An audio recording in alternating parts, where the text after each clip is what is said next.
The Marine Safety Wakelife Open in Ngambia, Victoria. We'd like to welcome all the spectators and the riders who have come out of the closet for this event. Fantastic day, not too far from Melbourne in Ngambia. We've even brought the urban rider out there for the kids to have a go on.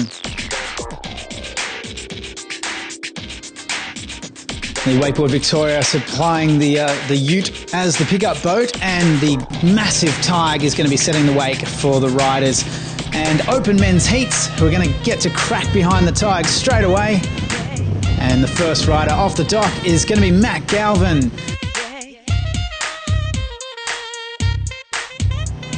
Now this kid's kind of been in hiding for the last couple of years. For those of you who know him, he's actually had a couple of shoulder reconstructions, and it's good to see him back on the water again.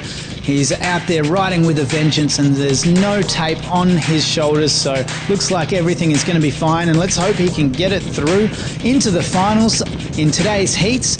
Nice backside 360, reaching down and grabbing Melon on the way through. Probably looking for a backside 5. Matt Galvin's got a lot of technical tricks in his bag, and we definitely know he can pull out all stops when he has to. At the moment, just playing it nice and safe as he floats through with a big nuclear tantrum to blind. One of those beautiful tech tricks finishing up his first pass. Coming back in on his second pass, looking a little squirrely on that batwing, and more like a flat wing as he spins out and dives into the water. That's his first fall, and that Tig's going to turn around and pick the kid up again. And let's see if Matt can really pull it together on the rest of his second pass. Backside 540, there we go. Like I said before, he can pull out all the stops when he needs to. And let's see what else he's got in store. There's the Tootsie Roll. Unfortunately, I don't think he's going to make it through with that one. It's going to be a tough one. The judges will be watching very closely.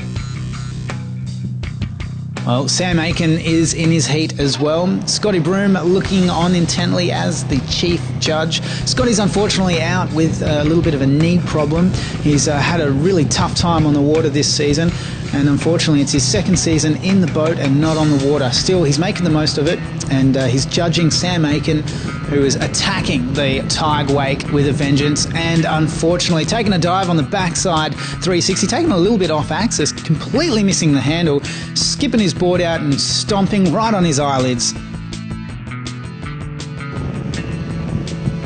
Well, if you're aching for some waking, then don't call Sam Aiken, because he's going to be swimming his way back from Ngambia. Unfortunately, that is a diva of a run there from Sam. And Matt Galvin will be looking pretty happy, because he knows he's got a sure bet through to the finals unless Aaron Bell can really pull something out. And this kid's been riding strong now for the last year or two, and he's definitely got a bag of tricks. Some real solid 360s, off-axis 5s. Have a look at the grab and poke on that off-axis 360. That was just to die for. Merry Christmas and Happy New Year. Toe side flat spin, Melon 540. Casing the Tig wake just a little bit.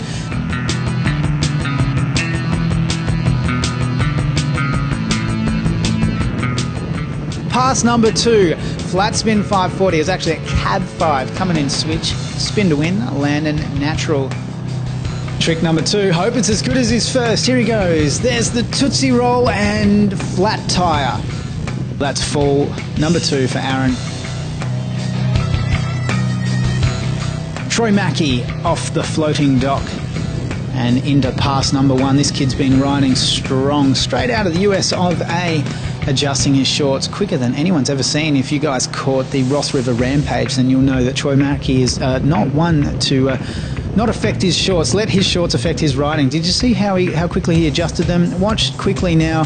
He'll skip around, adjusts his shorts with his left hand on his left knee. Chromo 5, unfortunately, his shorts pulling him up just a little bit too short on the Tig wake.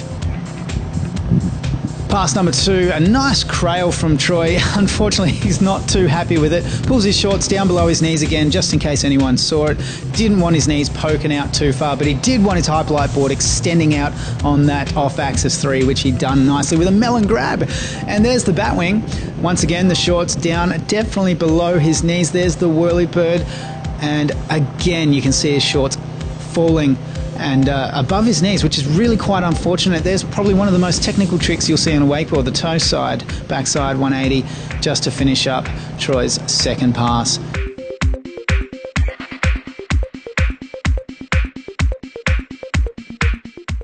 Some of the spectators enjoying the waterworks and the athletes that are boosting off the Tige Wake. And one of those athletes is Travis Osborne, coming out of retirement for the Marine Safety Victoria Wakelife Open.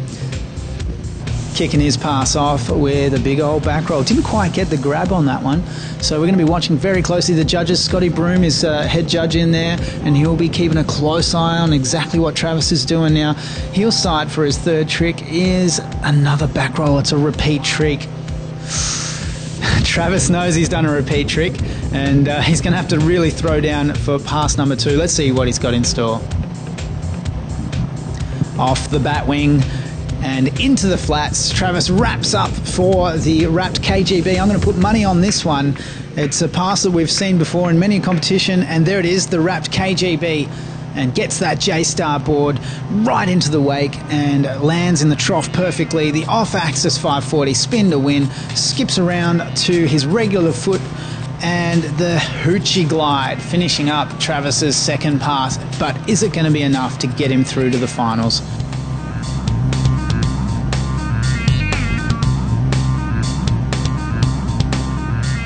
Scott Mackey and Brenton Priestley having a little pre-competition banter on the floating dock.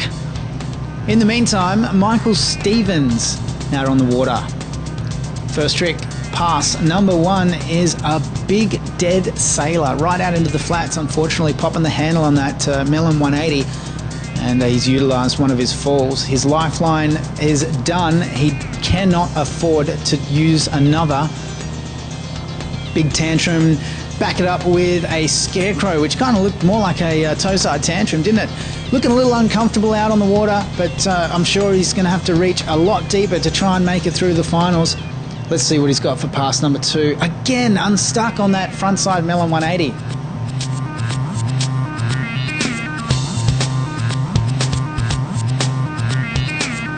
All right, Scott Mackey, big power carve right out to the trees. He's got his tongue hanging down to his chin like Gene Simmons on a good day. And looks like Scott Mackey, fresh off an American summer, cannot even make it through the rollers of the Tige.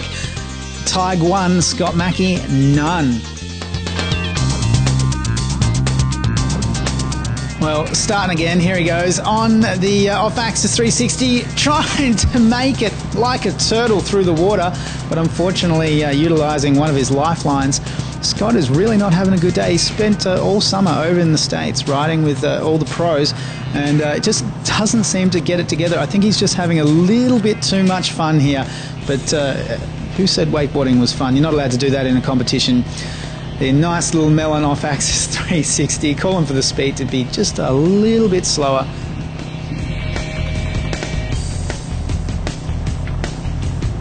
Scott coming back in for pass number 2. He's rocking some brand spanking new boots too from Hyperlite, so that's probably going to be playing a little bit of havoc with his riding as well. He hasn't adjusted to them. The boots haven't softened up for his ankles, and again slipping out on a roll to blind as the winch gets pulled out across the foreshore.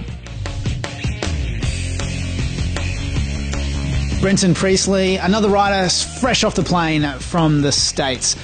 He's been spending all his summer over there just ripping it up and shredding, and you can see why.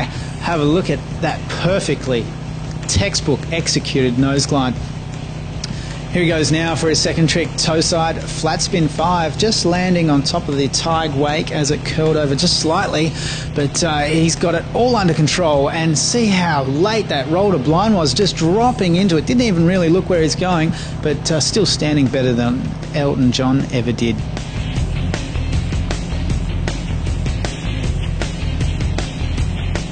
Brenton really poking out that frontside 360. See how he put his hand down, just grabbed on the nose and really tweaked out his back foot.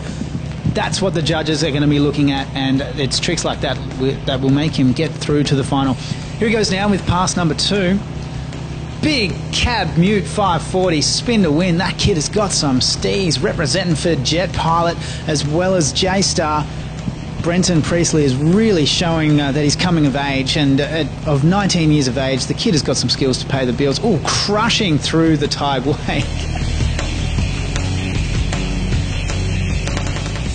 Big whirly bird there to finish up Brenton's second pass, and he's going to be through to the finals with that one, no doubt.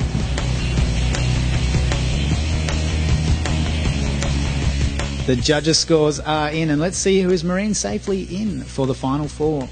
Brenton Priestley, Troy Mackey, Matt Galvin and Scott Mackey are the final four.